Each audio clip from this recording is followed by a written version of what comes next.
இந்த question TNPSC எக்ஸாம்ல மோர் தென் 2 times கேட்டிருக்காங்க. ஏ மற்றும் பி இருவரும் இணைந்து ஒரு வேலையை 12 நாட்களில் செய்து முடிப்பர்.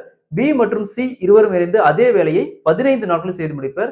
சி மற்றும் ஏ இருவரும் இணைந்து அதே வேலையை 20 நாட்களில் செய்து முடிப்பர் எனில் மூவரும் ஒன்றாக இணைந்து எத்தனை நாட்களில் இந்த வேலையை செய்து முடிப்பார்கள் கேட்கிறாங்க.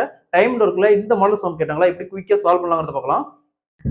So first a plus b 12 நாள், b plus c 15 நாள், c plus a 20 நாள். இந்த மூணுக்கு காமனா எல்சிஎம் எடுத்தோமா 60. 12 எத்தனை டைம் பெருக்குனா 60 வரும்?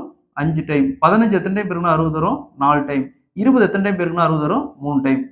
a plus b ஒரு நாளைக்கு செய்யக்கூடிய வேலை 5, b plus c ஒரு நாளைக்கு செய்யக்கூடிய வேலை 4, c plus a ஒரு நாளைக்கு செய்யக்கூடிய வேலை 3. இது மூணையும் ஆட் பண்ணா 5 plus 4 plus 3 = 12. சோ இந்த 12 2ஆல வகுக்கணும். ஏன்னா பாருங்க இங்க 2a இருக்குது, 2b இருக்குது, இப்ப 2c இருக்கு. 2ஆல வகுத்தோமா 6. சோ 3 பேர் சேர்ந்து ஒரு நாளைக்கு செய்யக்கூடிய வேலை 6. மொத்த வேலை 60. 60 வகுத்தல் 6 அப்படியே கேன்சல் பண்ணா 10 நாள். அப்ப மூவரும் ஒன்றாக இணைந்து 10 நாட்களில் அந்த வேலையை செய்து முடிப்பார்கள். இதே மாதிரி இந்த சம் பாருங்க. A மற்றும் B இருவரும் இணைந்து ஒரு வேலையை 40 நாட்களில் செய்து முடிப்பர். B மற்றும் C அதே வேலையை 60 நாட்களில் செய்து முடிப்பர். C மற்றும் A அதே வேலையை 30 நாட்களில் செய்து முடிப்பர் எனில் மூவரும் ஒன்றாக இணைந்து எத்தனை நாட்களில் செய்து முடிப்பார்கள் கேக்குறாங்க. இதே மாதிரி இந்த சம்ம சால்வ் பண்ணி ஆன்சரை கமெண்ட்ல போடுங்க.